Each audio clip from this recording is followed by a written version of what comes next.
the least believable thing in the world is that sexy ass Pierce Brosnan in his prime wants to bang like fucking Sally Field. Yeah. With 3 kids. Yeah. Well, they mentioned that pretty much. They do. In that scene. Yeah.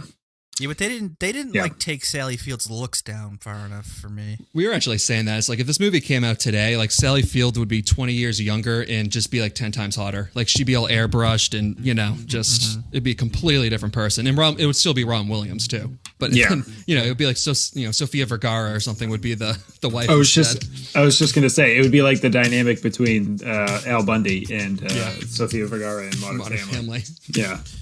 They cast somebody with a resting bitch face. That's what that was. That's exactly what they did, I think. And yeah. Well, I mean, they pulled it off. They had great chemistry. Sally Field's an awesome actress anyway, but absolutely. Not everybody can really pull off pissed off mom like she can. Like especially when she walks in and there's all the barn animals inside of the house. It's like, she's a full-on bitch. That's what mom would look like. Yeah, I mean, I'm trying not to say too much because I figure I should say it during the podcast. But yeah, there's opinions to be had here. All right. Should we get into it then? Yes. Hello and welcome to Hold My Popcorn. I'm Max Healy in Nashville, and in Boston we got Tim again. How are you, Timmy boy? Doing well, Max. And I suppose this is sad news, but I will only be located in the North End for the next month. Oh boy! At which point I'll be relocating to Charlestown. Charleston? At which point, Charleston. Yep, Charlestown. At which point as is tradition and actually law in Boston, I will immediately become a bank robber. And so, is your house going to be a garage? Just an open garage? It'll be an open garage. I'll be a bank robber. And I'm going to be best friends with Ben Affleck. That was going to be my question, Tim, is are you immediately indoctrinated into Ben Affleck's crew, or do you have to kind of work your way up to that? Well, I think Ben Affleck of like 10 years ago, there was an indoctrination process, but I think he's fallen off to the point where he's just taking whoever comes. Right. So I think I'm going to immediately be in it. No, so the real problem here, folks, is that the audience can't actually see what's behind Tim right now. So typically, everybody, what you would see is a fishing pole behind Tim at all moments. There's always a fishing pole behind him. Now it's been replaced by a loaded shotgun. Yes. So he's actually going to become a bank robber. Yep. And can I assume that tie rack is going to be for the various ski masks you're going to be wearing? Oh, yeah. You don't wear ties in Charlestown, Bill. Right. Ski masks and balaclavas, which I don't even know the difference, but, Right. You got to have one of each. And a Richard Nixon mask. Naturally. Yep. Yes. Yep. Good. Well, over in Sacktown, we got John Anoshak. How are you, sir? I would just want to know where Charlestown is, what we're even talking about. The town, kid. The town! It's the town. A town. Charlestown is a place that could not be gotten to from here. That's all you need to know. Okay. You can't find it unless you've already been there, kind of a place. Yeah, Understood. Exactly. That's how I am, Max. I'm just confused. We're just going to start off on that foot. It is the den of thieves. Okay. And we also got Squibby Bill. Good old Squibby Bill. How are you, Squibby Bill? You know what? Squibbing it? I'm good. I'm good. I'm doing well. How are you, Max? Well, I'm doing pretty good. Actually, how I'm doing is going to be completely dependent on the question I'm about to ask Tim here. So, Tim, have you ever seen the movie Casablanca? No. Jesus Christ!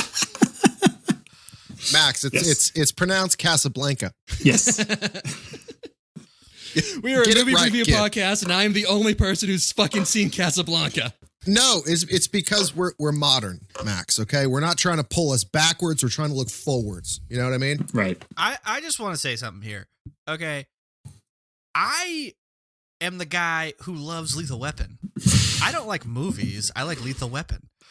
Lethal Weapon just happens to be a movie. So you should not have expected me to have watched Casablanca. You know, Tim, you had something to say. Now I have something to say. What the fuck am I supposed to tell our investors on Monday, huh? In our quarterly meeting that I don't invite you guys over to. How am I supposed to inflate these numbers and cash out without any of you guys knowing? God damn it, Max. I told you every time you tell them that you cut Bill from the fucking retirement plan. People think I'm joking. There is a retirement plan that we are illegally drawing money out of. You guys are ruining my dreams. You're ruining my dreams of fucking you all over. All right, well. The tens of dollars. You're just after us for the toilet paper once it runs out again. Well, for movie number 99, and we're going to be wrapping up our very limited ladies pick'em this month as well, with the very heartwarming, family-friendly story of an unemployed actor who dresses up as an old woman in order to stalk and manipulate his ex-wife and kids into loving him in 1993's Mrs. Doubtfire, directed by Chris Columbus. Chris Columbus. How many Chris Columbus movies have we done at this point? We've now done 4. Wow. So we did Home Alone and then the first 2 Harry Potter movies. Right. It's pretty interesting that he had time to direct all these movies in between, like raping and pillaging the Mayans. I was just going to say, really, I think it is a shame that he was able to sweep that under the rug, and Hollywood needs to do something about it. Yeah. Where's the justice for Chris Columbus? Keep his statues up. I'm a 60-year-old man, and I read about it when I was in 4th grade, so keep it up. That's the only logic I have. Mrs. McEwen wouldn't have lied to me. Who let him shorten his name, too? No. Chris. Yeah. But I gotta say, this is truly a movie for everyone. Like, I love this movie as a kid, and I love it in a completely different way as an adult now. That's creepy. What kind of way do you love it now, Max? As a great, very funny, and entertaining movie. Oh, okay. Thanks for clarifying. Sorry, Tim. Love watching the movie. I was gonna say, you don't get like a lot of Robin Williams now, obviously because he's dead and everything. Cute observation. Yeah, and it's just that this movie. I have a lot of opinions about this movie that we'll get into, but the overarching thing for me is that Robin Williams is fantastic and can make any movie good. Yeah. I'm kind of with Tim on this one, Max. Robin Williams, super, just fucking cool as shit. There's a lot of other things happening in this movie, though. Well, I'll say one thing, too. This is the rare instance in which there isn't a single villain in the movie. Because even like Pierce Brosnan, like he is the villain to Daniel, but in like reality, he's a good guy. Like he's a charming, he's a gentleman to Miranda. He loves the kids. Like, if there's anybody who's going to be a villain in this movie, it's going to be the divorce lawyers. Yeah. Oh, yeah. The judge, maybe. I don't know. But even he's kind of making rational choices. Yeah. Like, there's nothing wrong with his decisions. No. I mean, look, I think the obvious. No. That's fine. I won't get into that. We're getting too far down the road at this point. You can go. Keep going, Max. All right. Should we just get into the movie? Yeah. Okay. Figaro. All right. Movie opens up with voice actor Daniel Hillard quitting his job after he morally objects to this cartoon character smoking. Which I mean, go ahead. John. Good start. Go ahead, Bill. I had no idea that they were still making cartoons in like 1991 that were still advertising the cartoons smoking, chain smoking cigarettes, like to the dome.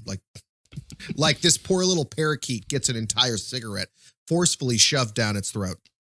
Yeah, he's buzzing like a motherfucker after that first puff. Yeah, this was a 1950s cartoon that Robin Williams was narrating. Yeah, it was like sponsored by Chesterfield cigarettes, which was pretty unbelievable to me. I'm also like, what a fucking pansy moral objection to have against smoking. Oh my God, it's like, pick something real. Yeah. You know what I mean? Yeah. That was my thing too, is just, I mean, come on. Just do the fucking job. Just shut up and do your job. I mean, Jesus Christ. And you know what? The only thing that allows him to just walk out for fucking such a stupid reason is because his wife makes the real money in the family. Mm-hmm. Right. As an interior designer, What a fucking dumb job that is, too. Well, they live in San Francisco, right? So, I mean, that probably actually pays like $250,000 a year in San Francisco. I'm sure it does, yeah. She was an early investor in like Microsoft and Apple and all that stuff. So she saw the writing on the wall. She's like, I'm gonna be able to decorate for a bunch of wealthy 17-year-olds, and I make it 15 years down the way here. Silicon Valley money. The house helicopter money. The house that they live in, I looked it up. The last time it was sold was in 2016. It sold for $4.5 million. Reasonable. Totally reasonable. Yeah. It's fucking Totally absurd. reasonable. Yeah, totally reasonable to be paid for by a fucking interior designer, which I'm going to have a lot of opinions about them and architects during this whole thing. But and then a fucking out-of-work actor. Definitely you can afford that. Yeah, makes perfect sense. Also, so that cartoon, it was supervised by Chuck Jones, who is like an iconic Looney Tunes cartoonist and animator. Oh, really? Yeah, That's cool. Like, they made it specifically for this. Yeah. Wasn't that was just Tom and Jerry, or it wasn't, right? It was not. It wasn't, but No. it was, you know. Oh, Yeah. okay. Yeah. That was That's Tom what and knockoff. Jerry, like created by a very talented person who also liked to do powdered cocaine by the kilo. Oh, so Robin Williams? Basically, I mean, did you see that cat? The cat looked like a pedophile. That I mean, like right off the bat, though, we get like ridiculous. Like Robin Williams, this is basically just like a sideshow for Robin Williams to show off how unbelievably talented he is. That was ridiculous to watch. Like to see the cartoon and like hear his voices was like, just like watching a cartoon, and then they turn and it's one person doing both conversations, and it's like this fucking. He's kind of insane. Like he looks like a crazy person. It's the perfect job for a Robin Williams character to have. Yeah. Yep. Like the perfect. It's so on the nose. It's like Schwarzenegger being a bodybuilder in a movie. One of these days, we're going to sit somebody down to watch this with them for the first time. You know, whoever that might be, there's got to be people out there that haven't seen it. And they're going to go, oh, that's the guy that gets his kids taken away from him, right? Like right off the bat, you'll be able to tell that just because he has clearly so many people living inside of his head at one moment. Yeah. Yeah, just look at that bowl cut that he has. Obviously, he's out of work. Oh, my God. The son in this movie actually goes on to be the main character from Split. A normal upbringing. Yeah. Yeah. All right. Well, speaking of the son, so Daniel then unexpectedly picks the kids up from school, and he wins the Best Dad Award for throwing this epic unplanned birthday party for his son while simultaneously putting the final nail in the coffin of his marriage to Miranda, played by Sally Field. I love how the kid, like, really, but great parenting in his part, setting a real stable role. Like the kids have already, you can tell the kids have already grown up with like a very frantic, unstable living condition where they're like, you got fired again, Dad? You're like, whoa, what are you going to do? Oh, I'm going to do voices. They're like, no, seriously. I mean, how are we going to like pay our bills? With a party. Well, I don't know. Yeah, with a party and a pony. It's such a coke-out thing to do. Yeah. We're going to have ponies. We're going to have bunnies. We're going to have a bunch of shit. We're going to have a House of Pain's going to be playing in the background. The man dances on the table. And well, and the daughter's just like, no, Dad. Mom was very clear about this. No parties. He got bad grades on his report card. He's just like, you fucking snitch. Party. No, we'll have it cleaned up in the next 25 minutes. Right. Absolutely so no chance he was going to be able to clean all that shit up. Everyone throws all the blame on Robin here, but he hired a petting zoo, a mobile petting zoo company that when they showed up, they clearly just let everything loose. Like, that's not how a petting zoo works, where you show up and you just let the ducks, the chickens, the goats, the horses, and everything else, and children just run into oncoming traffic. It's like, and it's not even, it's not, yeah, I was just going to say, it's not even in there like some like rural place and there's like a few acres of like a yard or something. No, this is fucking like a busy street in San Francisco. And it's just like, yeah, here's a pony. There's a few dozen ducks. Here's a chicken and some bunnies. Like, have at it. There's like a 180 decline right next to a four-way intersection is where their house is. They're like, all right, just let the zebras out. Fuck it. Yeah. And also, like, it shows, too, how strange it could be to grow up and live in San Francisco where, like, you're just living on an incline 24/7. Where, like, they show the kids, like, playing with the animals and stuff, but they're all doing it at, like, almost like an 80% incline. Like, hey! And so they're having to lean in just to, like, pet these animals. We saw someone try that in a keg stand in Knoxville. Remember how that turned out? He fell over. Do you think people from San Francisco have, like, it's like sea legs, but for San Francisco, and if they go other places, they're like just walking diagonally? It's vertigo. They're walking at a 45-degree angle. Right. What's Tom doing? He's walking strange. Oh, he's from San Francisco. Does he have dementia? No, he just lives in San Francisco. Oh, okay. All right. Yeah, that makes sense. Great house party, though. I'll give him that. That was a good party. Yeah. Oh my God. And the world's like loudest small boombox. Very true, too. Be careful of that pony. He's drank a lot of water. Yeah. Yeah. I was like, oh, wow. A good indication that you are never going to get that party cleaned up in time. You have a pony walking around that's clearly just pissing everywhere. There is horse piss all throughout your house. Like famous last words right before your children are taken from you. Yeah, that's what we're gonna leave with. Okay, that's good. That'll sound great in the courts, Robin. Also, if they were able to somehow like miraculously clean this up, Miranda then would have looked at a bill like 2 weeks later, being like $2,500 for San Diego. What is this? Right. Oh, that was the day I quit my job. I had a secret birthday party that you weren't invited to. No, absolutely no notice. So I didn't get any additional money from this. No. I can't collect unemployment for this either. I'm a freelancer. Wait, what do you mean you quit your job? You've been going to work every day. Oh, no, just down to the bar. Waiting for the kids to get out of school so we can party when I'm drunk. I've gotten really good at chess with the homeless people in the park. They love my voices. They think they're all real. Or do I think they're real? I'm not sure. Am I even talking to a real person right now? Why do I have this straitjacket on? All right, and then we get this realistic mom and dad blowout fight that ends with Miranda filing for divorce. I'll say that was a realistic fight, but like the sort of setting it happened in wasn't realistic, where she just was like, it was like the middle of the day and she's just like cleaning up paper plates. She's like, I want a divorce. It's like, no, you would have put down the plastic bag and the paper plates and you guys would have been in a fucking knockdown drag out argument when the I want a divorce thing comes out. I think for her, I think it's already happened so many times, that argument, that she's just exhausted by it. So I was fine. I was just as bewildered as you were, Tim, until I realized that she really meant business when the immediate next scene, which they make seem like is like 36 hours from then, right? They're already in court. Yeah. It's like, yeah, right. So I don't know if things just moved faster back in the 90s or what, but she meant business. It's the one thing that San Francisco expedites is divorce proceedings. They have a higher priority in the courts than immigration cases. Yeah, so if you look close enough in the city flag, you can actually see divorce papers. So I think, though, like a reason why their fight is like so raw and emotional is because Sally Field was going through a divorce with one of the producers from the movie at the time. Oh, and then Robin Williams said that he was just channeling like all the frustration and issues that he had in his first marriage when he had gotten divorced like 4 years prior. I love how fucking actors and actresses just like can't get along. I love it. They all get divorced. Not one of them has ever been in a happy marriage. It's because they're all egotists. Yeah. All they do is think about themselves, and then they wonder why the other person isn't happy. You play make pretend for a living, so your real life is also going to be fake. Right. So. There's got to be somebody that's acted their way through a good marriage, though. Come on. Like, there's got to be one. Tom Hanks.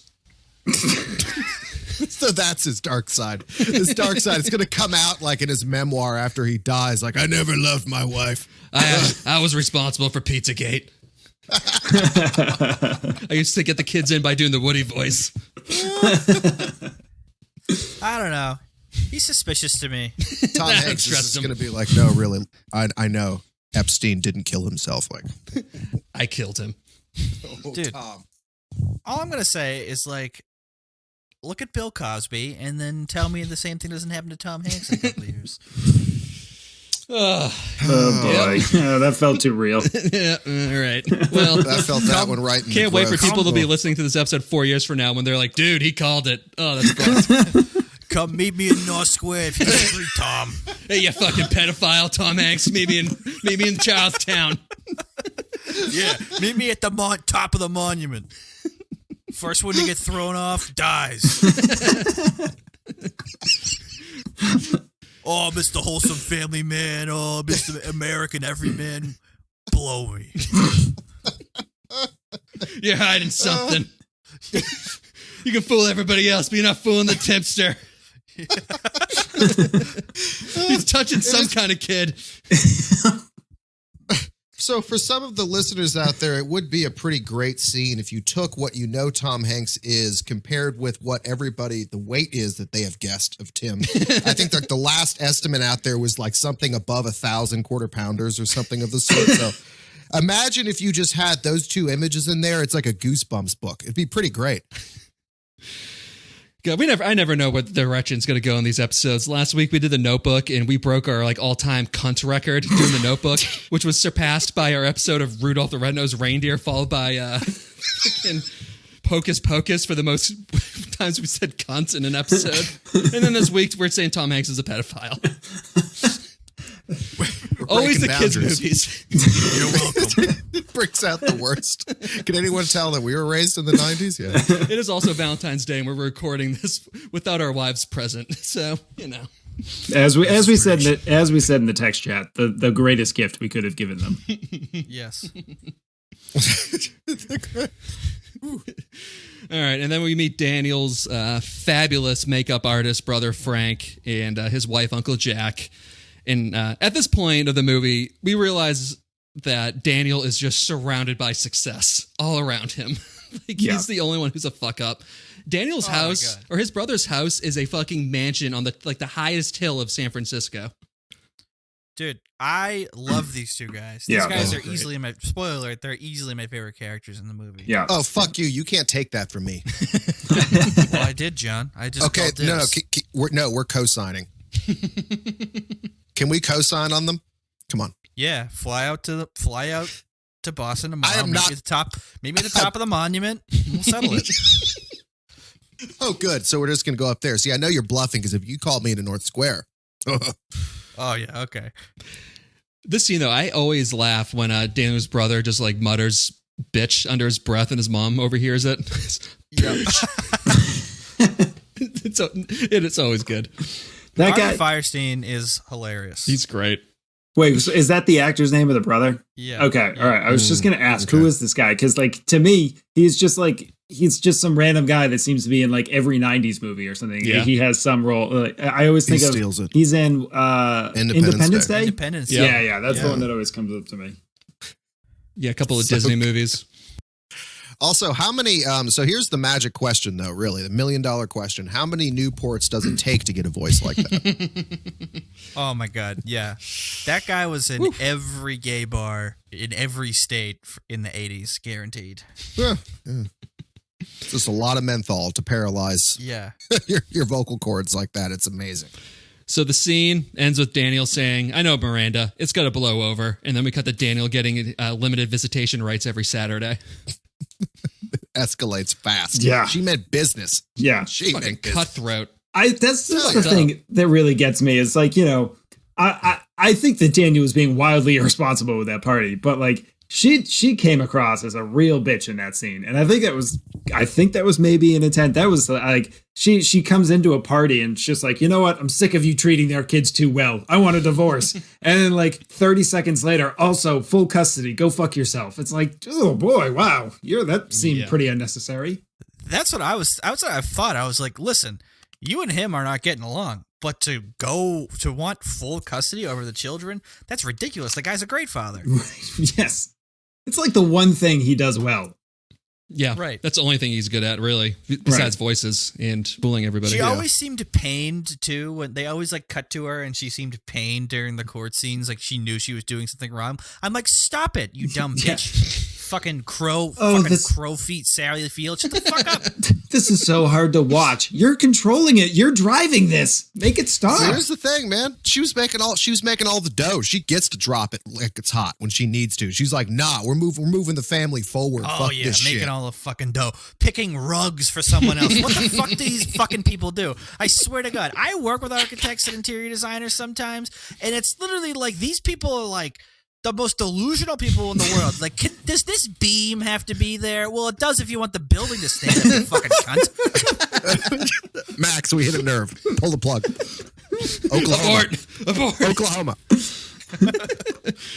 The thing I feel like it was missing in the scene, though, is the judge saying, like, due to the fact that you don't have a job or a place to live combined with your crippling cocaine addiction, I served no choice but to. They're definitely missing the drug addiction part of this, right? Yes. It's definitely there. Yeah. It's there. Oh, yeah. We don't know what it is. All we know, it's in powder form. Yeah. He's still living the 70s. Yes. With a haircut like that, dear God. Mm-hmm. Yeah, and then in the next scene, the son goes, I never should have had a birthday. It's just like, yes, it's all your fault. Yeah. Shit. Okay, this is when this movie starts to really, really take a dark turn. Because literally, so this is what happened, right? The impetus of his parents' divorce was his birthday party. So already, like, you're taking a traumatic event like the divorce and turning it up a notch for the kid. And then the mom is being an absolute cunt in court, saying like, "Oh, you can't actually see your dad for whatever reason." And then we're gonna keep snowballing here into completely other things that only end with someone tucking their dick between their legs and dancing around while they have someone in a well in their basement. Yeah, That's the only logical end to how these kids' childhood is.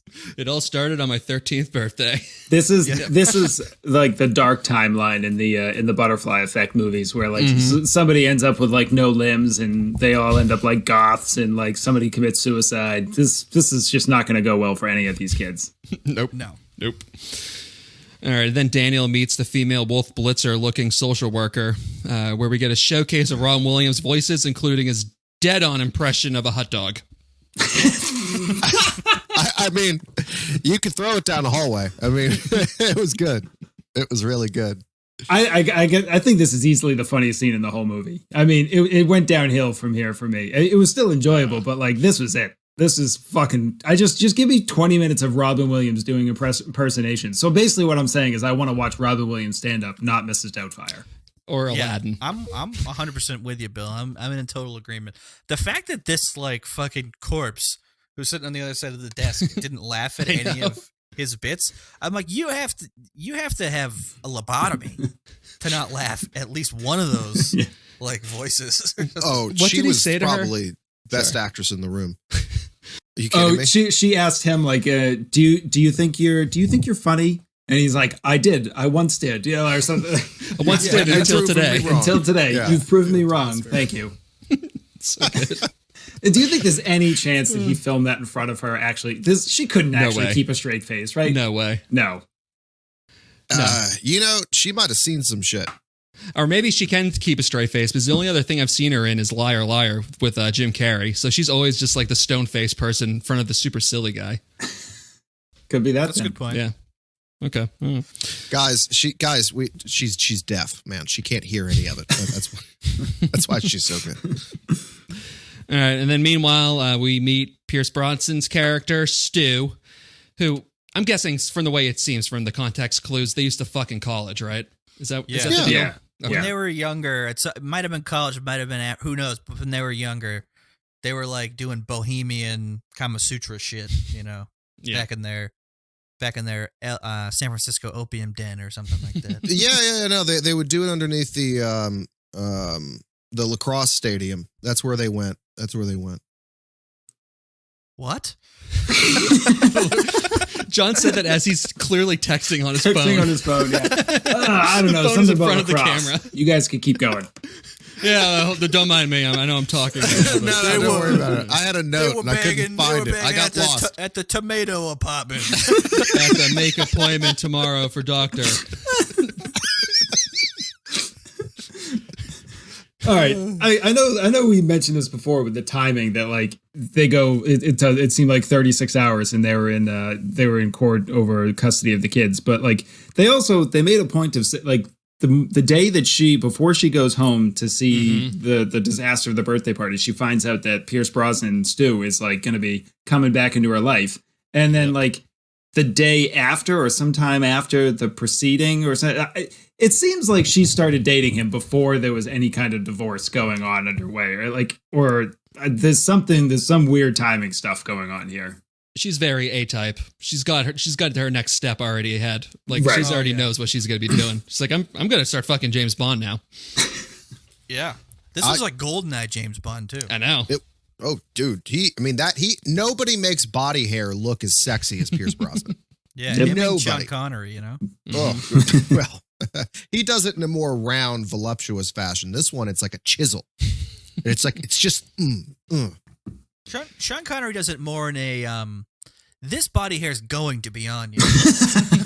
Whether you like it or not kind of way. And you better say you like it. Yeah. Yes. His body hair is the implication. Okay. Got it. Mm-hmm. Got it. I see.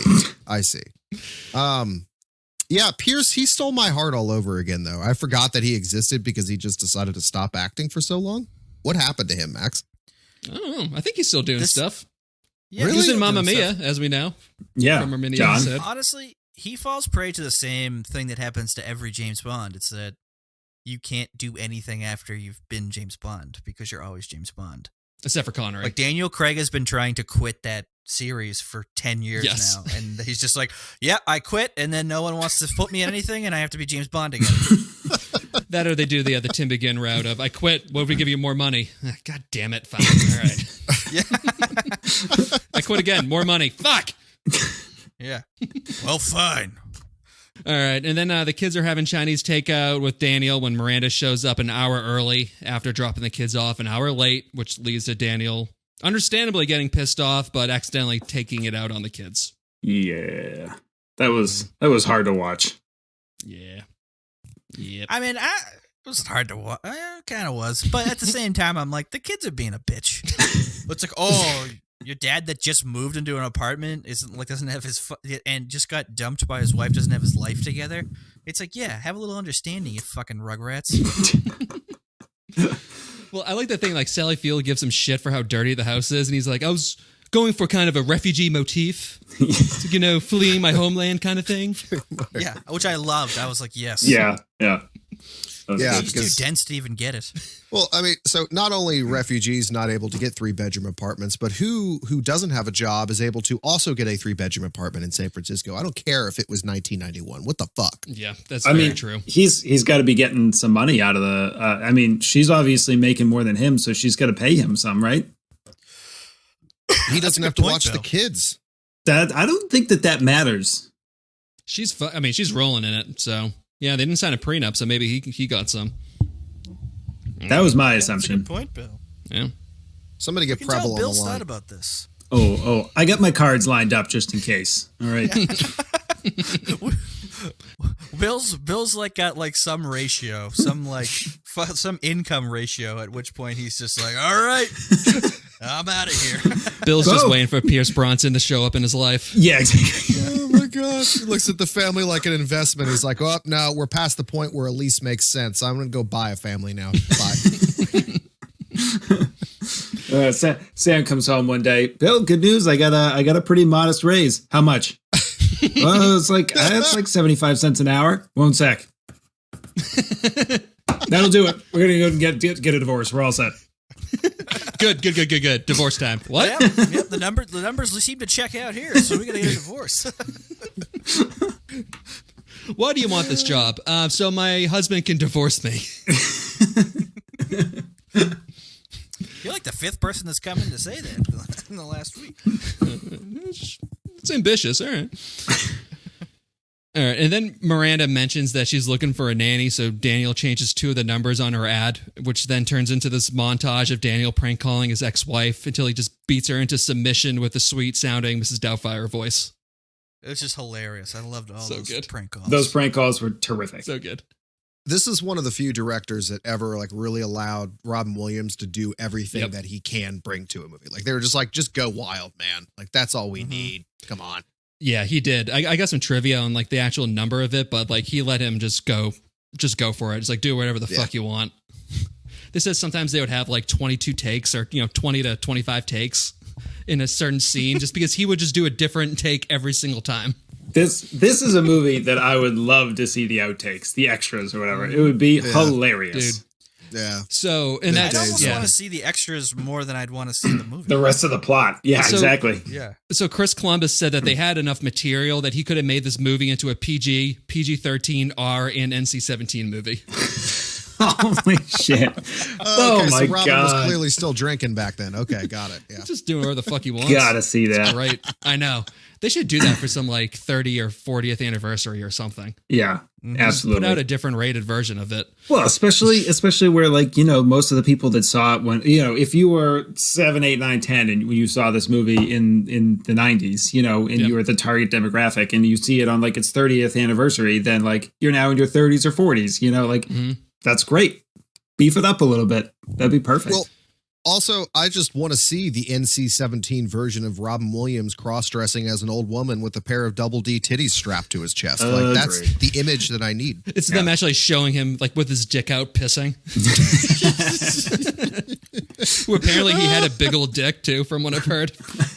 Oh, really? Yeah.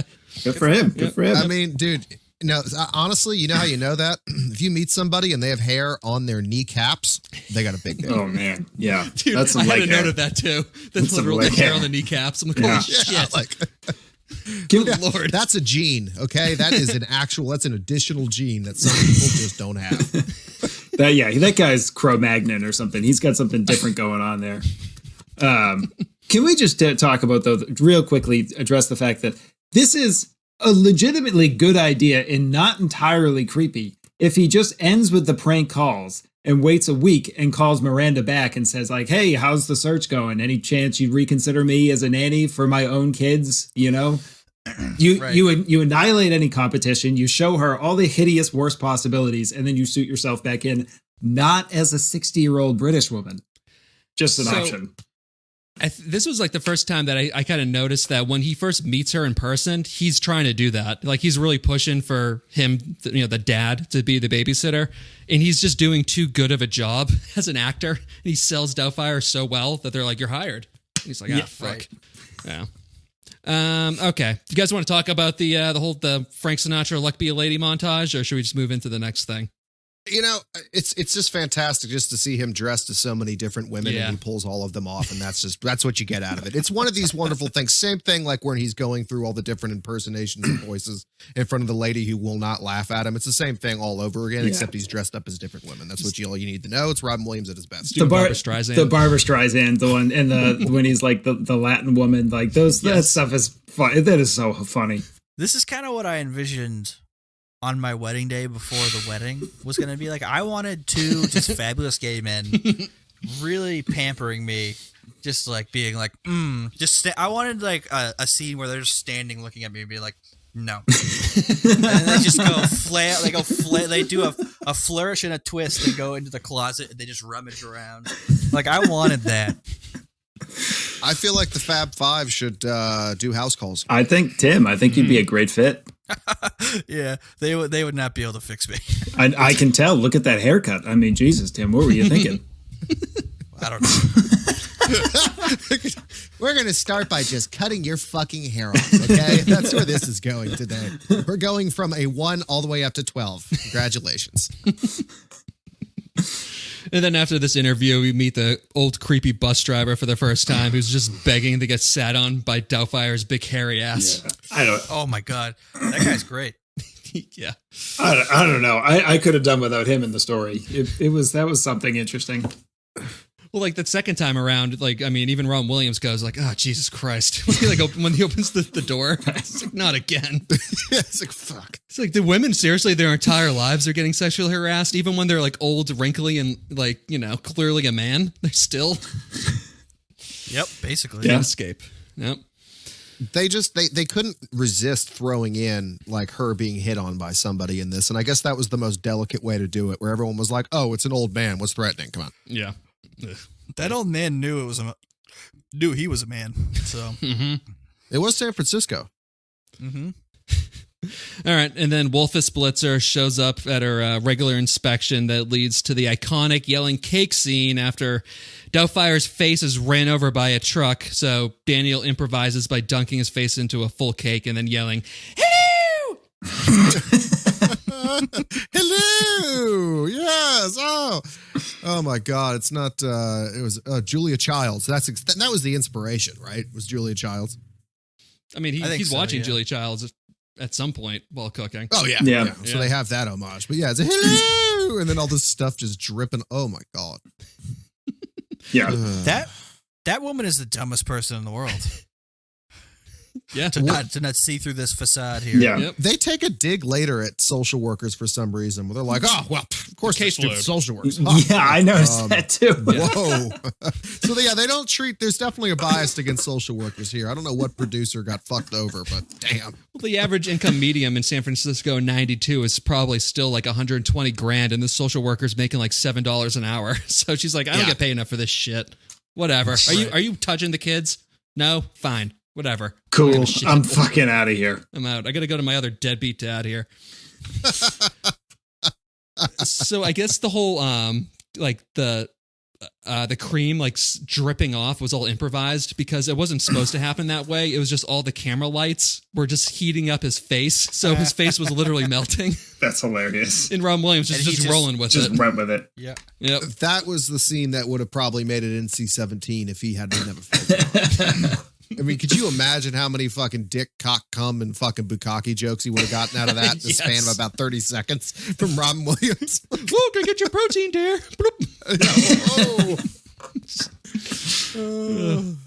All right, and then after this, we have Doubtfire burning all the food, including her big tits. So she orders takeout that leads to that Home Alone stylized movie magic by Chris Columbus, where he makes a sloppy delivery food look like $1 million.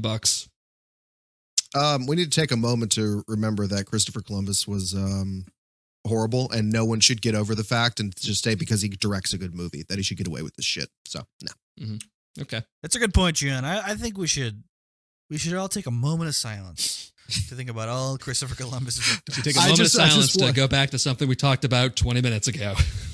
Yeah. Yep. Pulling a good old Paco Brady here, as they say in the biz. Let me go back to the beginning of the movie. I had a note here I didn't say. All right, sorry guys, we can continue now. So also, like after this dinner too, the oldest daughter Lydia goes out and she apologizes in this like real sweet moment, and then you kind of forget that it's just like a teenage girl who's starting to embrace her deadbeat dad who's dressed as an old woman. Yeah, she actually, like, I don't know if we're supposed to think that her and her older brother or her younger brother are starting to like know that it's their father. Is that the message? No. It's just they're all just starting to love her. They're all growing on her. Yeah. It's also the whole theme, like this subplot behind this whole thing is if Mrs. Doubtfire is actually real, like. And we'll get into it later. Spoiler alert. Everybody kind of talks about Mrs. Doubtfire like she's a real thing. Yeah.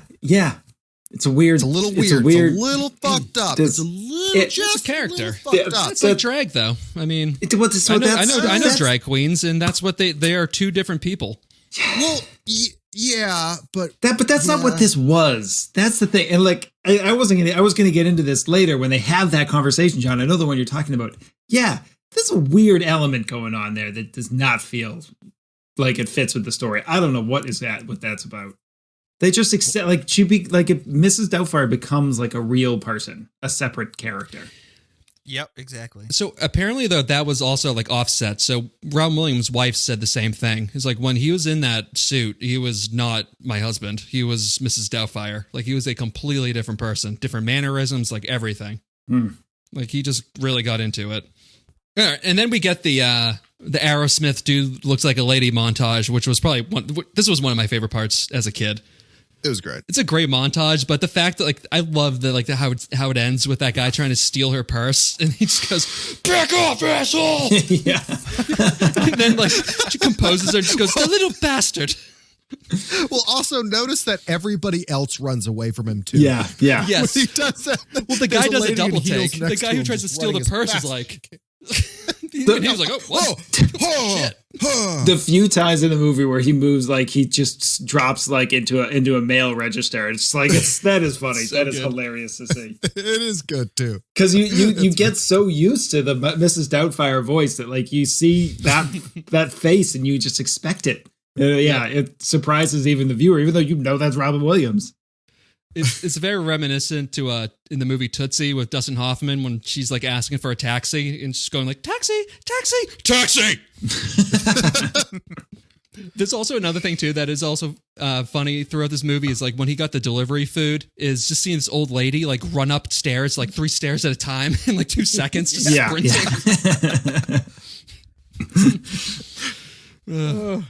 Oh, okay. This actually is a good segue to what I was gonna say. Remember, if your dad was in a fucking, I don't care how good the makeup was. If your dad was in a suit like that, like I'd know my dad was in that suit. I'd be like, Dad, why the fuck are you dressed like that?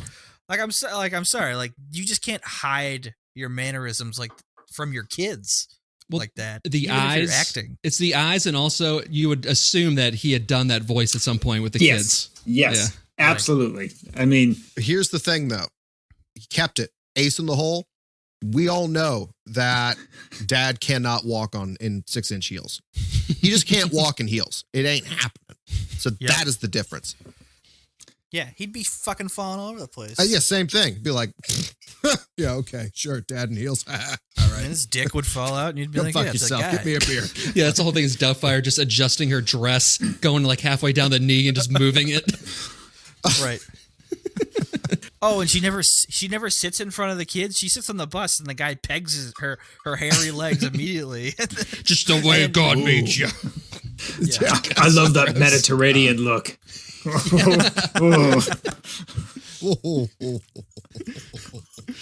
What a lonely guy that is. Yes. I'll settle for anything that breathes. Please, just hug me. I just want a human touch. Oh my God! The first time that he meets her, he asks her if she has something warm to come home to like at night. I'm like, you just met her 30 seconds ago, and you're like, "Hey, you got anyone to fuck at home?" Yeah. Mind if I fuck you? Very unprofessional, bus driver. All right, and then a little bit later, Chris walks into the bathroom while Doubtfire's pissing with the big old dick out, which leads to Daniel blowing his cover in front of his 2 oldest kids after he yells at Chris for swearing. All right, a few things here. First of all, if you're this far into character, wouldn't you imagine that you'd just sit on the toilet? I'd have to. Yeah. I'd have to agree. Yes. You know what I mean? And second of all, this is the moment where your kids are never going to be the same. This precise moment of when they found out that not only did their parents get divorced, but their dad is so insane that he dressed up as a woman to try and rectify it all.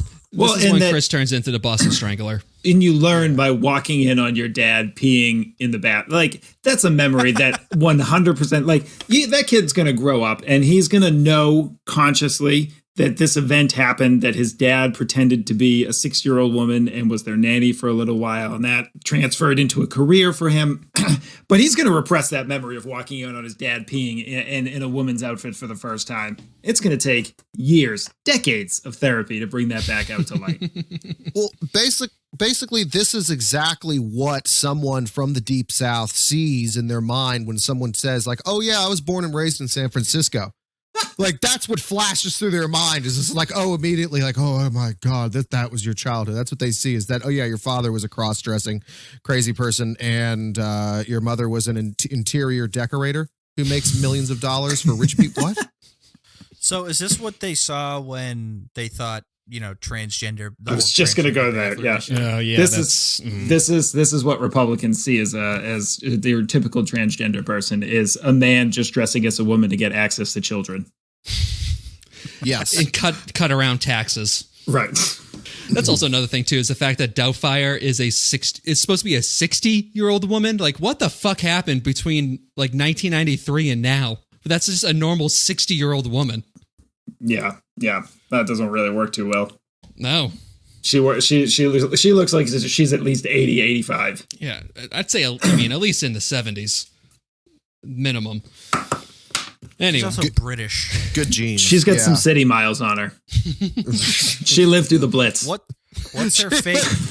What's her fake name? What's her fake husband's name? Winston, right? Yeah. Oh, yeah. Oh, Winston. wow. Winston Whoa. put a lot of miles on her. Wasn't the drink. It was the truck that killed him. That joke. That was a great joke. It was like, just in terms of a stupid joke, that might have been my favorite of the movie.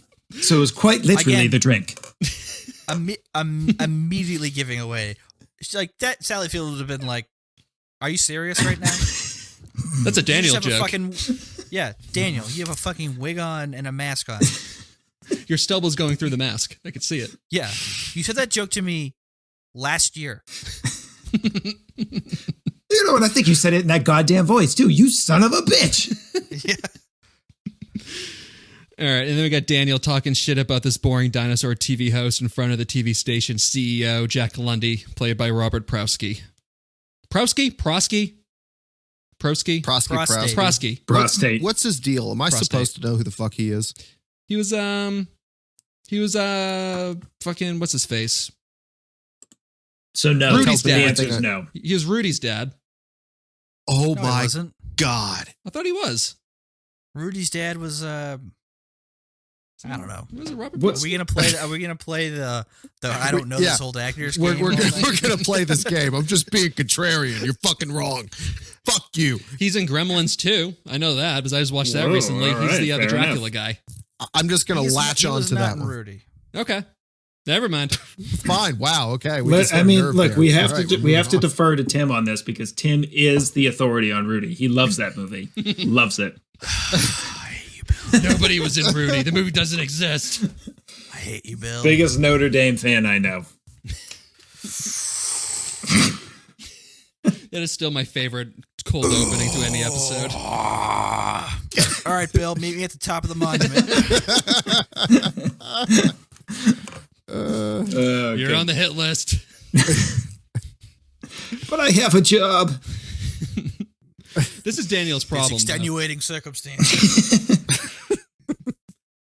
So this is Daniel's problem, though, is that he's not dumb. He's just an idiot. Like, he's just got a big mouth, and he just can't keep it shut. I forget the scene that we're talking about at this point. So it's when the dinosaur TV Oh, host is yeah, talking, yeah, and the yeah. cameraman is literally falling asleep and like dropping the camera. as Yeah. he's talking. Yeah. He's just on drugs. That's the whole thing. Like, that actually explains a lot of this, is the fact that he is on drugs, which allows him to live so many lives and actually not sleep. Yeah.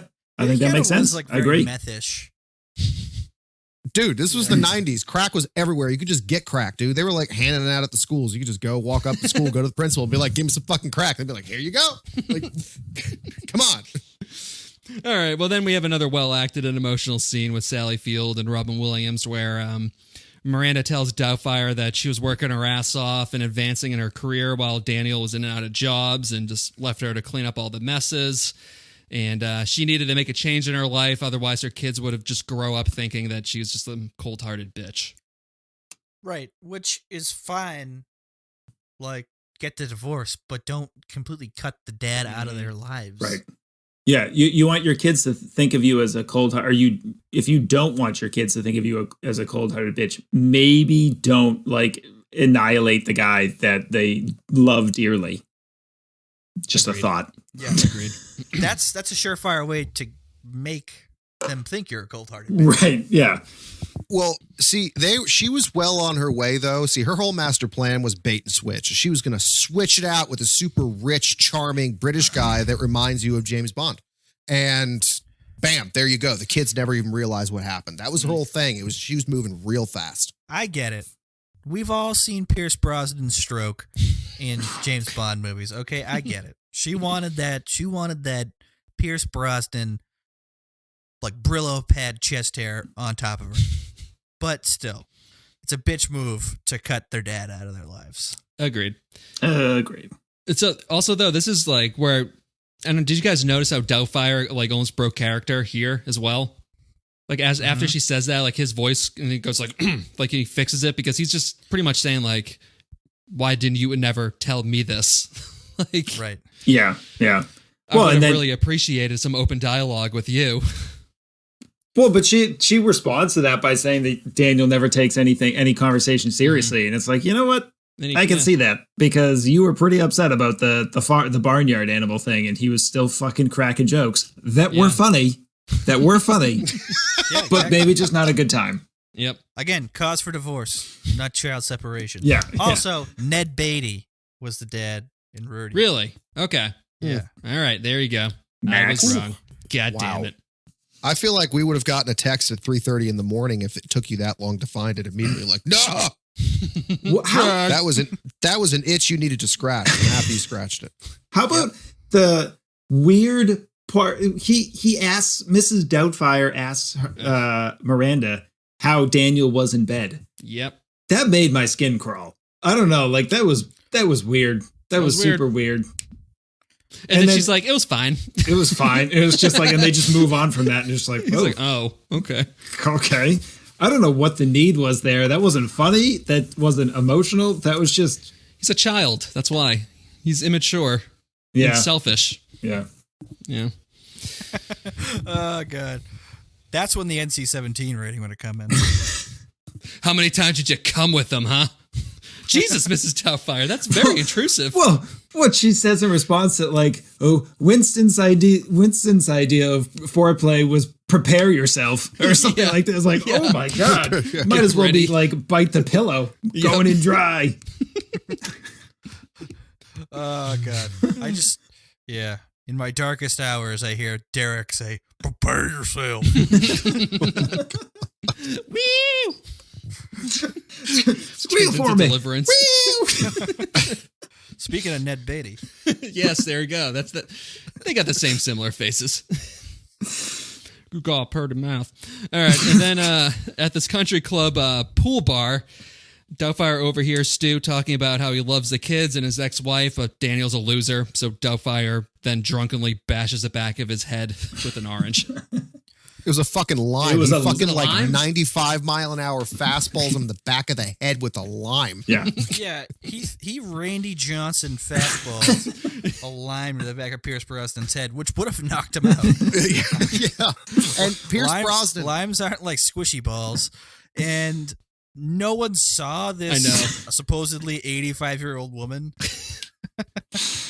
do that. Well, that's the thing, I'm just- too. Is that his friend that he was talking to? Like, he then looks over at Doubtfire, and Doubtfire like does the Daniel voice, like, "What the hell are you looking at?" It's like that dude would have right. told Daniel that. Right. Yes. Or been, it was the 90s once again, and it's still San Francisco, but be so freaked out, like, yes, ma'am. Like, I'm not even going near this. Nope, not even going near it. Not even going near it. Can I ask on a somewhat, so we make it clear in this scene that Stu is actually just a wonderful guy. Is this like you said, Max? There's no villain in this movie other than maybe Miranda, in my opinion. Why is Stu inviting the nanny to the pool? Because Miranda's insisting on it. Okay, because she likes the Mrs. Doubtfire so much. Yes, exactly. Yeah, I think that's at least what happened with dinner in the next scene where Miranda's like, you have to come, you're part of the family, and like makes Stu invite Mrs. Doubtfire. Well, she's using Mrs. Doubtfire as like a crutch, like what you would use your life partner as something to lean on. Yeah, we gotta go. Yeah. Also, I don't. She probably asked, and then Daniel's like, "I'll go," because he says that when he's at the pool. He's like, "What am I doing?" It's like, this is beyond obsession. Like, even him is like, "Why the fuck am I here right now?" Right. Once again, a lot of this can be explained away with drugs. All right, and then after this, we have well done. Yeah. All right, and then after this, we have Lundy inviting Daniel to a dinner pitch meeting after he walks in on Daniel playing with the TV dinosaurs. This was my favorite part as a kid. That was good. I eat dinosaurs wood. were fantastic. I remember looking at that though and being like, "Shit, man, he plays with his toys better than I play with my toys." He does it better. But like, this is all of the rage though. Of like, this is 1993. It's like Robin Williams doing a million voices and dinosaurs. It's like you can't get any better than that as a kid in '93. Yeah. That's true. You're right. I think the only thing, especially, so if I was going to design this for Max, it would be Batman shows the fuck up somewhere. And then I think, boom, perfect. That is true. Yeah, maybe if he had a like Batmobile. an Adam West impression. Well, actually, it's time to play this new game, which is, can you spot the U2 poster that was in this movie? I knew you'd see it. Yeah, they got the Joshua Tree era poster up there. I liked it. Yeah. Okay. Yeah. All right, and then Tim looks so disappointed. I don't know. And then also Doubtfire agrees to go into dinner. What? 45 seconds later. What did I do? What? Oh, Yeah. Yeah. Yeah, Doubtfire then agrees to go to dinner at the same time. So the next 30 minutes of this movie is just like pure unadulterated hijinks where we have Daniel running back and forth between the smoking and non-smoking sections of this restaurant. yep. This was stressful. This actually was stressful. So stressful. Oh, dude, my anxiety was at like a 9, like where I wasn't enjoying myself. I was like, oh my God. I'm going to be honest. I felt like I was a server in that restaurant getting hit by like 5 tables at once. Like I was panicking for This is Robin. what I would have done if I was Mrs. Doubtfire, aka Daniel. I'd have been like, "Hey, what's her name again?" Miranda. Miranda. Hey, Miranda. No, I'm not going to drop all my fucking plans to come to your birthday party. I have a fucking life. I work for you on a part-time basis.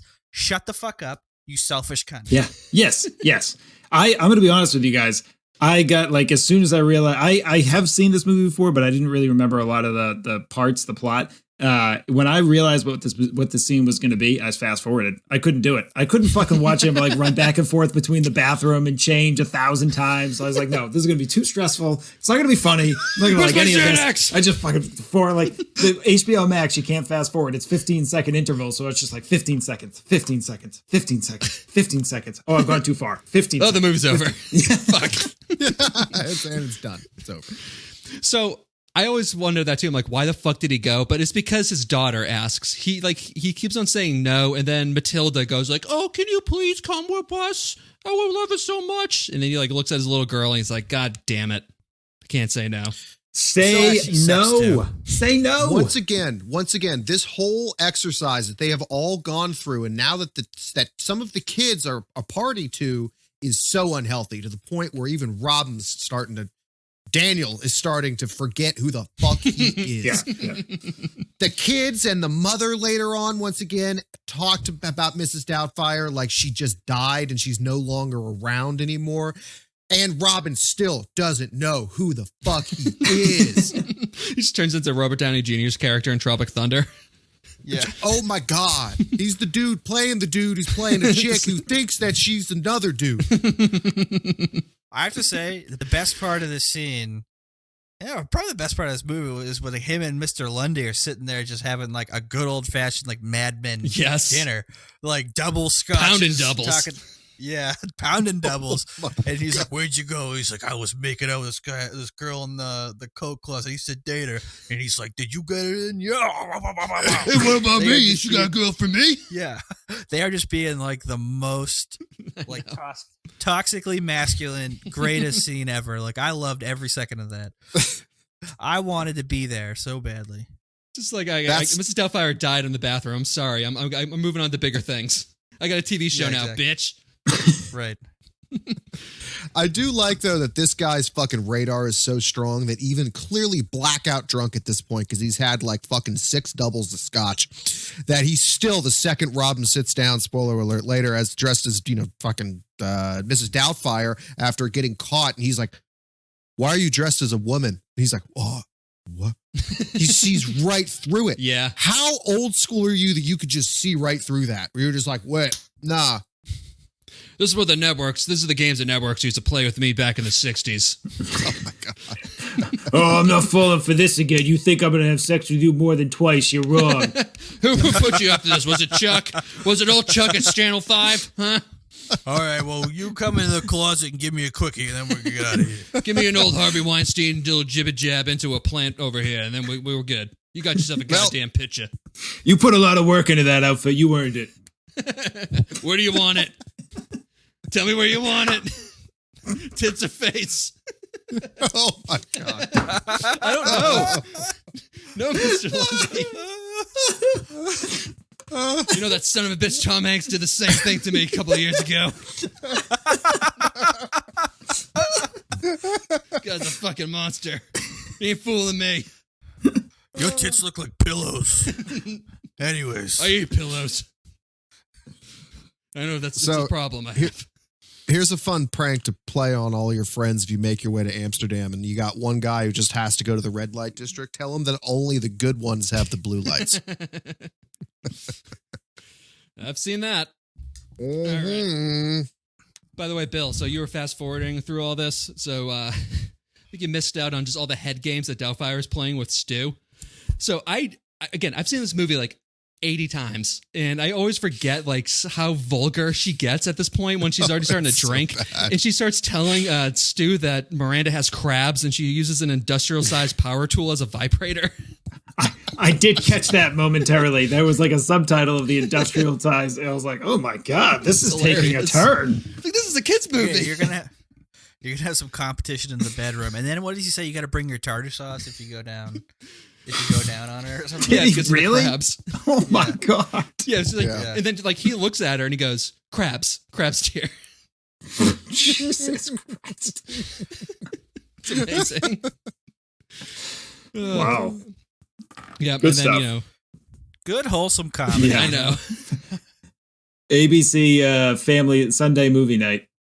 So that's Robin Williams' greatest strength, though, is like as a child, you never know how foul his mouth really is until you hit like age 16 or 18, you know, and you see one of his stand-ups and you're like, holy shit. who kept this a secret from me? Like what? You know, it was just like, it was an open secret.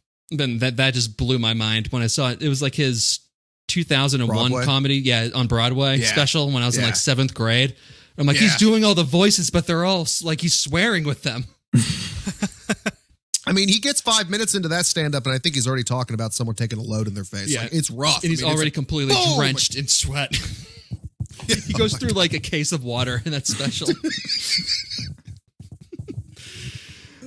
So at this point, Daniel Doubtfire, whoever, is like 6 double whiskeys deep. It's just heavy-footed slurring, going back and forth to the tables. Falls out of a chair at one point. Loses her dentures at one point. Nobody's smoking in the smoking section of this restaurant, by the way. Oh, good point.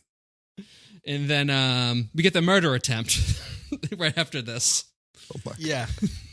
Which is like a total this is a real shot across the British Isles bow, because apparently you can murder a British person with a little cayenne pepper. Oh, no, that's absolutely true. That's absolutely true. That's how that's how the folks in Louisiana resisted. Yeah. Oh my God. That's how Jackson was able to ward him out. Yeah. So that's what they did. So in Boston, you guys you threw all the tea into the harbor. Down there, they just spiked it with cayenne. I mean, thousands dead. Thousands overnight.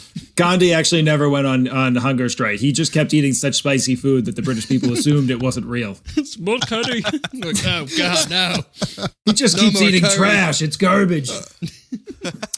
No, their palates, and I'm sorry for any of the listeners, but your palates really are delicate. Like I've watched, like it was like one of the British cooking shows or something, and they're like, oh, you're using manchego. That's a very pungent cheese. I'm like, holy shit, you could take a bite chunk out of that as an American. It's like it eats salt. Like I don't know, it doesn't taste like anything. What is it? String cheese? Yeah. Well, okay. I had a note around here too saying that like Doubtfire just like drunkenly just throwing all the pepper on the food is like Tim years ago, just like cooking me and Derek burgers shit faced at like 4 a.m. in Boston. Just a bomb for Max. A gut bomb that exploded. Food poisoning for days. Yes, I had to leave the next morning. Not a good flight for Max. Especially since it's a multi-stop. So Tim, how does it feel to cause a listeria outbreak? I ate it. It was fun. Did you call the spectator's sport? All right. And then Daniel's true identity is finally revealed after the mask falls off while he's giving Stu the Heimlich maneuver, which leads into the real horror movie scene of Daniel looking like a Norman Bates and then saying to his ex-wife, "Happy birthday." Fuck yeah. Fucking horrifying. Weird. Yeah. Happy birthday. God damn it. This is literally like cutscene to Ed Kemp, like the Ed Kemper interview scene from Mindhunter, where he's like, "My mother was a bitch, Yes. and my father dressed as a woman, and revealed himself at my mother's birthday party." Gonna keep the mom away. Or no, what do you say? Gonna keep him from looking like mom. It's like, what? Jesus Christ, you are fucked in the head. Yeah. This is Chris. All right. And also, all this shit happens, and Lundy is watching all this, and he's like, "You got yourself a goddamn deal, Daniel. Yeah. You got gumption. Okay. You're having a kid's show. Good to Let's hear see that. Tom Hanks do much worse." Because, like, I just assumed with my fast forwarding that I must have missed him leaving the restaurant. Like, he couldn't have possibly still been there when this happened. He must have been blackout. Cool. He must was have still been blackout there. drunk. Gotcha. Yeah, he was. Yeah, he was just passed out on the table. He ran from Lundy's table because he was dressed up as Doubtfire, and he was going through his pitches playing Doubtfire on the TV show when he sees Stu choking, and he goes across the table. He does like a fucking athletic, like Olympian hurdle over like a platform when it happens. Help is on the way! Just like hurdles over people. Daniel just showed up at work the next day, and Lundy was like, "What happened? I have this vague memory of you being a woman, Heimlich." He's like, "Oh no, none of that happened. What ended up happening is you passed out in the toilet, Mr. Lundy. You got laid. Oh yeah, that happens a lot there. You gave me a 4-year contract. You got laid. I did? Yeah, she was smoking. Oh, all right. Good job. We should do this more I often. thought I was sore when I woke up this morning." You have the most beautiful eyes. Has anyone ever told you that? No, Jack. So we're getting towards the end of the movie here. And first up is that beautiful, heartfelt, "I'm addicted to my kids" monologue by Williams in court that ends with Miranda getting full custody of the kids. What kind of cold-blooded judge could take that? Man, and he's just looking at the patterns here. He's like, so you were dressed up as a woman for this long. You just crashed the birthday party. I understand you tried to kill a British person with spice. The patterns here are they don't make for a good household. He was just looking at the facts. He did technically assault Stu twice in like a week period. Yeah. True. Whatever. Reasonable. Whatever. Sally feels a bitch. Yeah, that's exactly what I was going to say. It's the reason why she's Tom Hanks' mom in that movie that comes after this one. Yeah. Forrest Gump. All right. And then so all the kids, they're sulking in the kitchen, sad about losing Mrs. Doubtfire. You know, they're talking about her like a real person. When they hear her voice and run into the living room, they see her on TV, starring in her own show. What a great kid show. I would watch that. Do you think networks would catch a lot of heat if that got out, where they're like, oh, we have this, Mrs. Doubtfire is on, for the kids show and everything, and no one knew that it was a guy? I don't think networks could catch heat for anything until like 10 years from now, from that moment in time. Like, networks didn't start catching, actually 20 years. Networks didn't start catching heat for stuff until like 2013. That's true. Yeah. And then all that like rape and sexual assault started coming up, and people got a little bit bent out of shape. Oh my God. Yeah. The Access Hollywood tapes on Mrs. Doubtfire, how rough that would be. Right. Inside the horror house that is the Doubtfire residence. Whatever. All I saw was so much shit on the walls, so many pineapples and asses. It was horrible. He was peeing. The penis was so big. He just wouldn't stop peeing. I had to lick his knees. His knees. I still think that He made me shave his entire body. It took 3 times a day. Yeah, I needed a weed whacker. Take a weed whacker to him 3 times a day. We had to hire that portable zoo again just to trim him every morning. But this is the conversation that John's alluded to a few times that is just so incredibly weird, where the kids and the wife are referring to they're talking about Mrs. Doubtfire like she died, like a real person that died. Yeah. They're like, oh, I miss her. She did all these things. I miss her cooking. I miss her voices. This person was your father all along. He's still alive. You can still see, you still see him weekly. Every week you see him. It's madness. You know, granted, it's who your father has become to also be, which is cool. But yeah, once again, it's your father. It's your father. Yep. Yeah. Sally Field does do that though. She like shakes her head. It's like she wasn't real. She has to like scream at herself. Anyway, it's like when you have to shake yourself out of a bad dream. Yeah. No! Get out of here, spiders! Not the spiders again! Mookie's not on the Dodgers. Chris Brown didn't hit all those women. That didn't happen. So Miranda stops by the studio one day. They have one more conversation with Daniel, which leads to the happy ending of this movie where the kids learn that Daniel will be their new babysitter. I'm so glad Daniel gave her the business during that talk. You ripped my heart out. Yeah, I mean, he really did, like, he had the moral high ground in that argument. Yeah. And I loved it. Once again, I am amazed by the speed of the 1990s U.S. court system, where like the next day after that conversation, it's like, nope, took care of it. The wife's like, I took care of it. It's all taken care of. No big deal. No more courts. No more, people watching over. It's all fine. It's taken care of. Like, what? Yeah. Money. We would have been good to Money. have Preble on this episode because Preble would have just been like, oh yeah, this whole thing would have happened over the course of 80 years. They all would have been dead by the time it ended. Very true. So yeah, do you think that Hold My Popcorn can keep a lawyer on retainer? We have Totally one. should keep. But we can keep Preble on retainer to where we can like dial him in. That'd be good. Just hold it up to the mic, like, Preble, can you hear us, guys? I'm actually in the middle of a meeting. No, fuck you. Tell us what's going on. Is this actually fucking legal or not? I'm gonna tell you, guys. I can't talk. No. Fuck you, Preble. We don't pay you for Told you to nothing. stop calling me. You really don't pay me. Fuck you, Preble. Answer the question. It's your duty. We told tens of peoples that we had you on retainer. You got to back us up now, man. It's your hippopotamus oath. What? That's for doctors. You shut up, you fucking nerd. Wait, what? I thought doctors were lawyers. Preble would be much more likely to actually prosecute us. Yeah, that's true. That's Your Honor, true. I know these people very well, and I will tell you they are awful. Yeah, whatever they're accused of, they did. Throw the book at them. Make an example.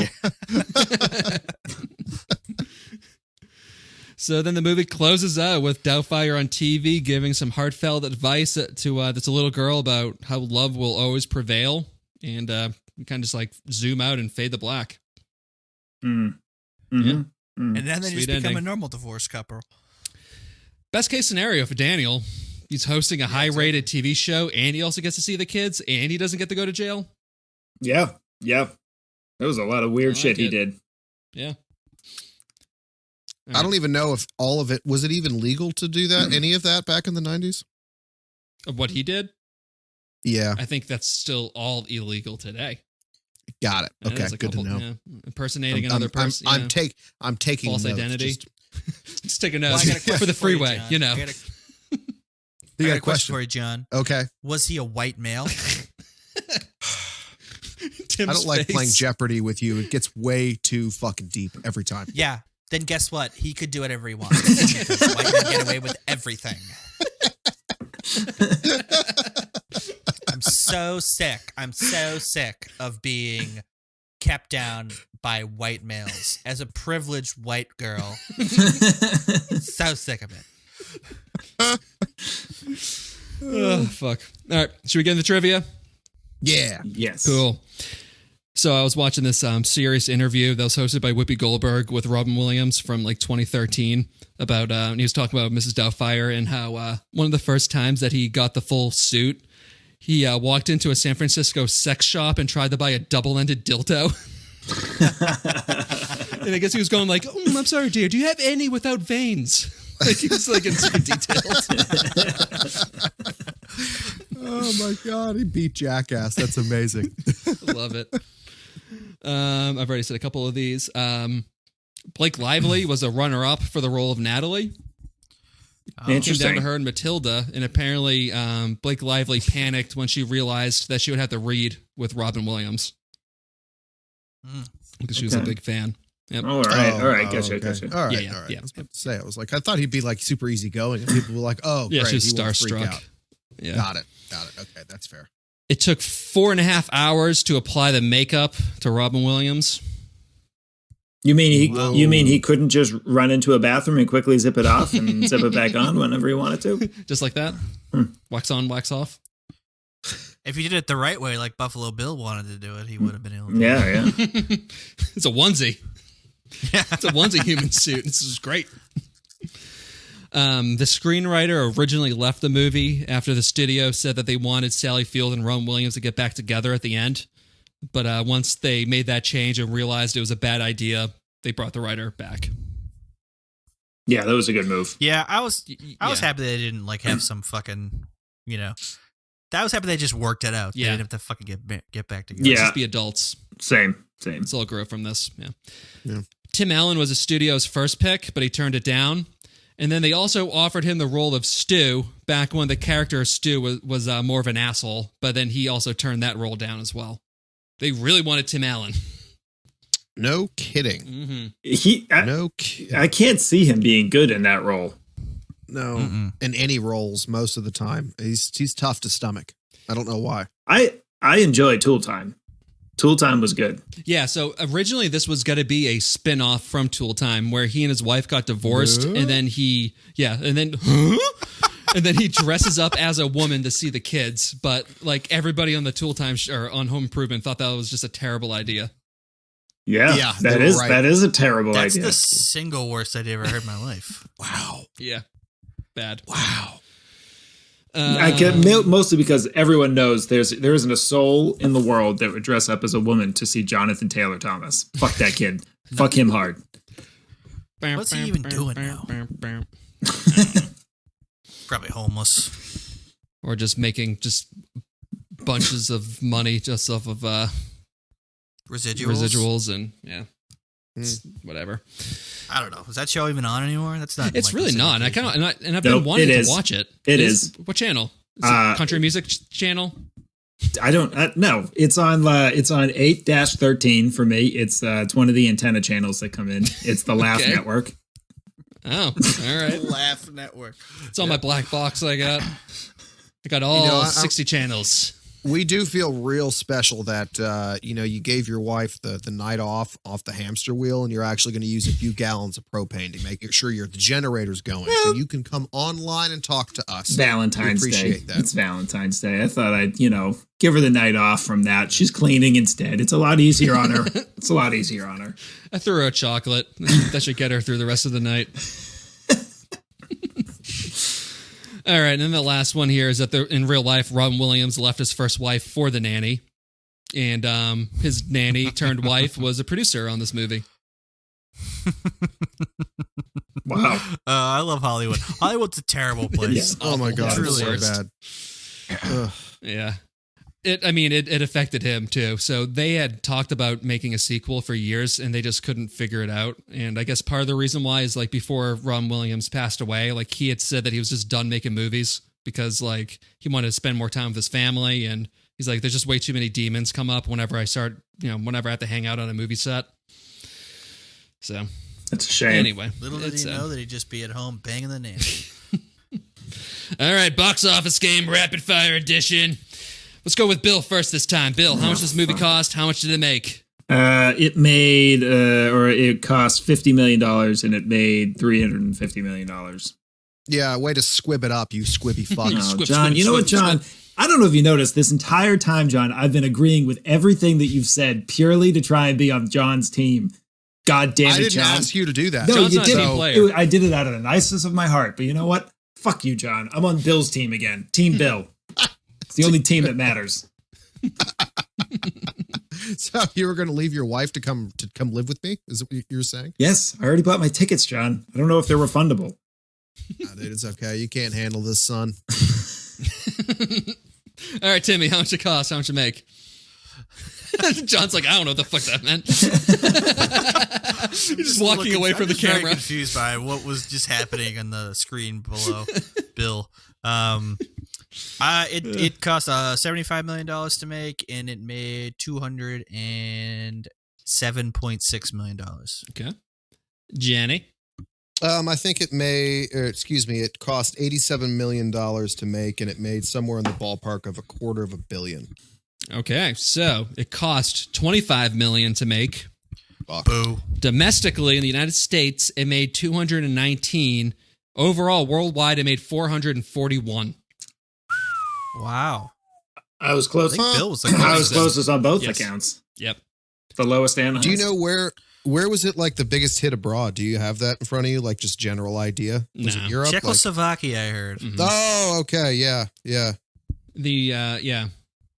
The newly formed Czechoslovakia that Yes. just broke away from the Iron Curtain the prior year. Yeah. Yeah, they had a lot exactly. of spare time on that- their hands. All movies, that's all they got. And at that point was actually probably Slovakia and the Czech Republic, two separate Yes. countries.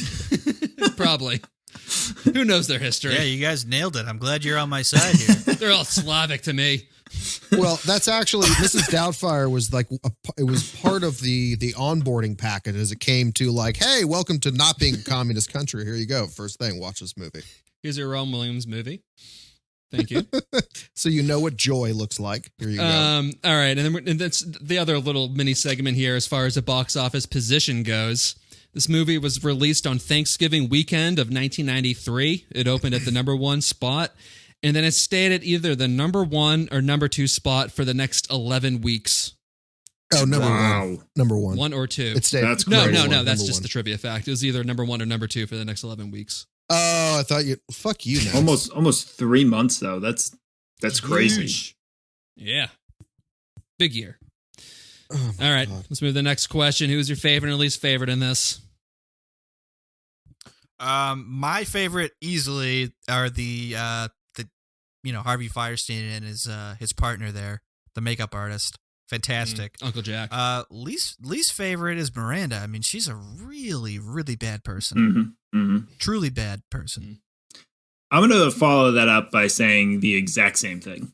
Brother is my favorite. The scene where Daniel opens the door and says, "Make me a woman," and he just goes, "Oh, Daniel," and he gives him a big hug. It's fucking hilarious. You made me so happy. Yeah. Except it's like,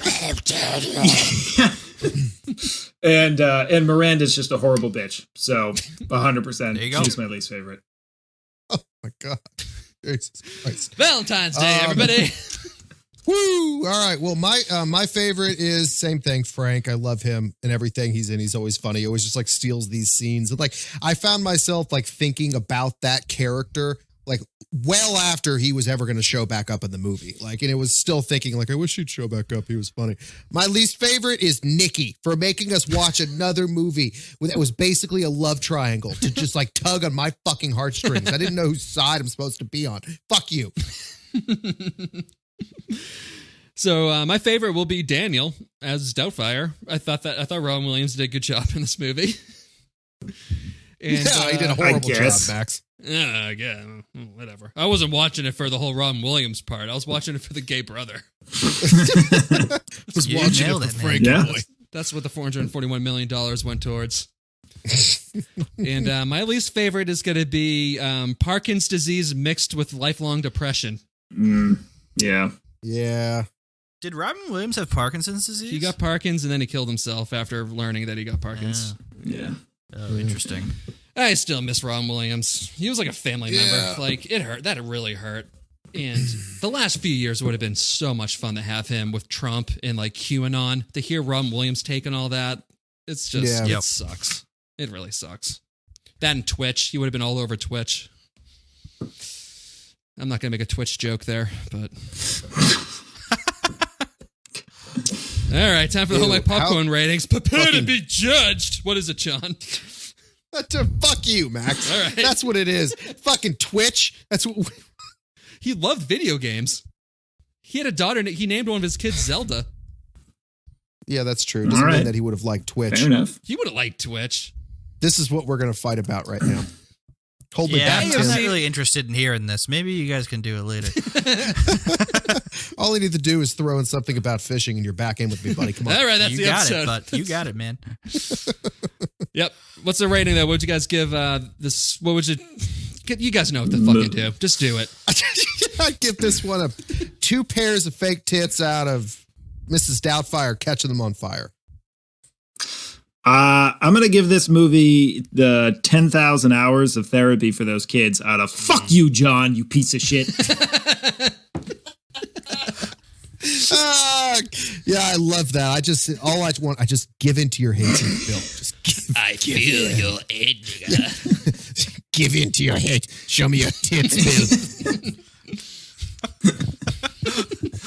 Could you imagine if the Emperor from Star Wars that was? Show me your Yes, give in to your hate. Now show me your tits. Show me your tits, my dear. Yeah, that's good. Yeah. Oh, you're looking for this, and he's just pointing to his dick. Oh, the force dick. Yeah, the force dick. It's no good. Give me a forced hug. I'm gonna. Your father was good at it. He would add a little wrist thrust into it before. Yeah, rating. Yeah. So my rating is my unending love for Harvey Fierstein. Out of, I don't know, like the very lackluster casting of Sally Fields. I mean, just get her out of my sight. Get Megan Fox in there. Good choice. I need a woman who can't move her 5-year-old. face. Yeah, the woman who can't move their face and was definitely like an embryo when this this movie was made. Give me sweet, sweet 4-year-old Megan Fox, Tom Hanks.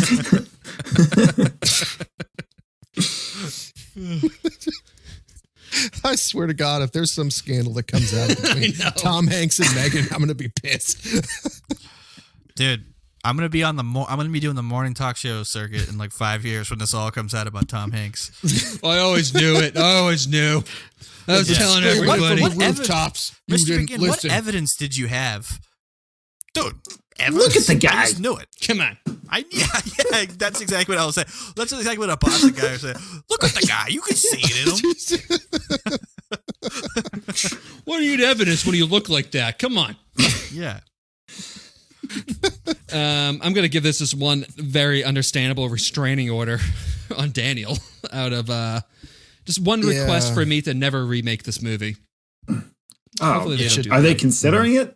I don't think so, Oh, but I thank God. mean, you never know. Yeah. They will at some point. I guess just Tyler Perry kind of remakes it all the time.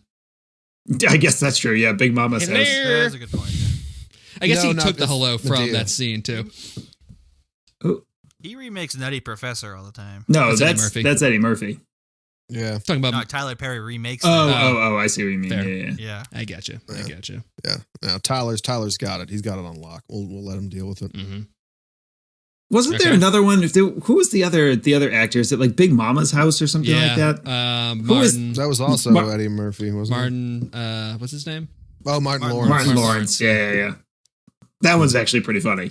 Big Mama's. Yeah, because his voice is hilarious. Yeah.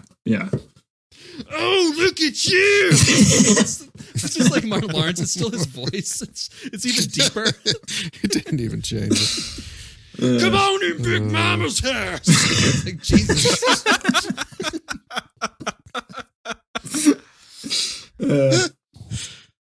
In 4 years, I'm going to get naked and run down Wilshire Boulevard. I got brain damage.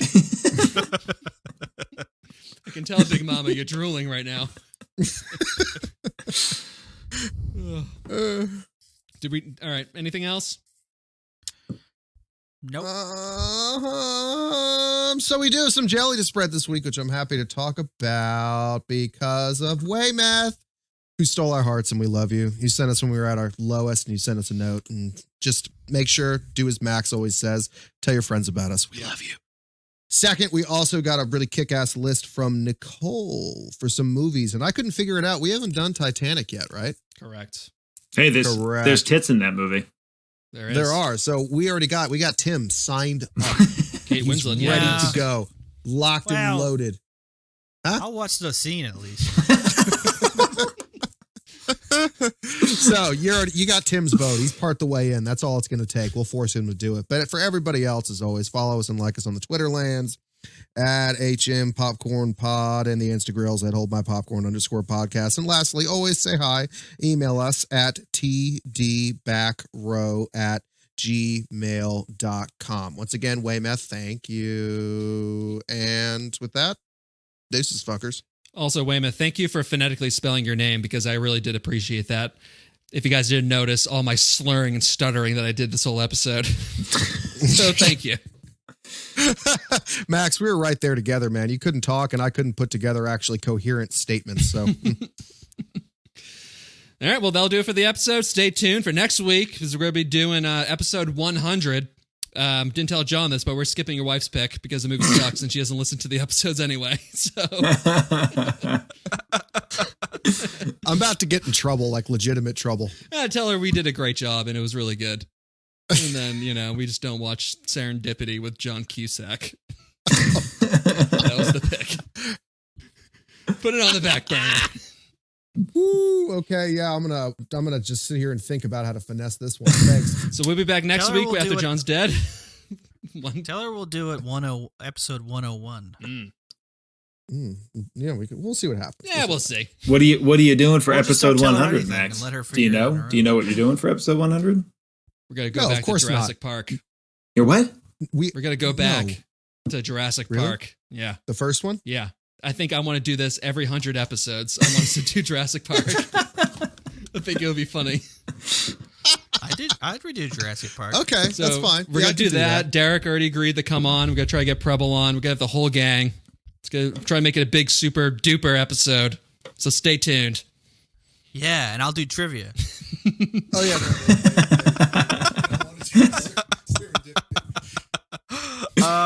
Because of Cusack, it turns out. John's delivering the news on air. I just heard the gun talking in the Oh, background. How'd that go over, John?